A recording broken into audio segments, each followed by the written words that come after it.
సంక్షేమ వసతి గృహాల విద్యార్థులు అద్దాకలతో అల్లాడుతున్నారు. ఖమ్మం జిల్లాలోని వసతి గృహాలకు కూరగాయలు సరఫరా చేసేందుకు వేసిన టెండర్ను దక్కించుకున్న గుత్తేదారులు ప్రస్తుతం ధరలు పెరగడం వల్ల నాసిరకం కూరగాయలు అందిస్తున్నారు. పౌష్టికాహార లోపంతో విద్యార్థులు ఇబ్బందులు పడుతున్నారు. ఖమ్మం జిల్లాలోని వివిధ శాఖలకు చెందిన 50 వసతి గృహాలకు అవసరమైన కూరగాయలు సరఫరా చేసేందుకు ఏటా మేలో టెండర్లు పిలుస్తారు. ప్రతి వసతి గృహానికి విడివిడిగానే ఈ టెండర్ ఉంటుంది. విద్యా సంవత్సరం ప్రారంభం నుంచి ముగింపు వరకు టెండరు అమల్లో ఉంటుంది. తక్కువ ధరకు టెండరును దక్కించుకున్న గుత్తేదారులు కూరగాయల ధరలు భారీగా పెరగడం వల్ల నాణ్యత పాటించడం లేదు. రాష్ట్రంలోని ప్రతి పాఠశాలకు రోజుకు 80 నుంచి 120 కిలోల కూరగాయలు అవసరమవుతాయి. కూరగాయల ధరలు భారీగా పెరగడం వల్ల గుత్తేదారుల డొల్లతనం బయటపడుతోంది.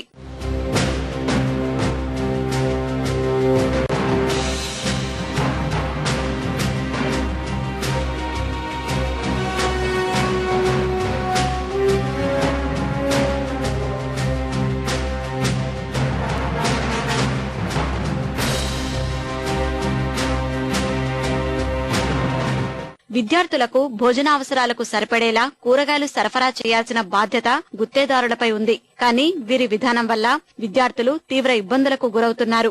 నాసిరకం భోజనం తినలేక విద్యార్థులు హాస్టళ్లను ఖాళీ చేస్తున్నారని విద్యార్థి సంఘాలు తెలుపుతున్నాయి. ఇప్పుడు ప్రకటన.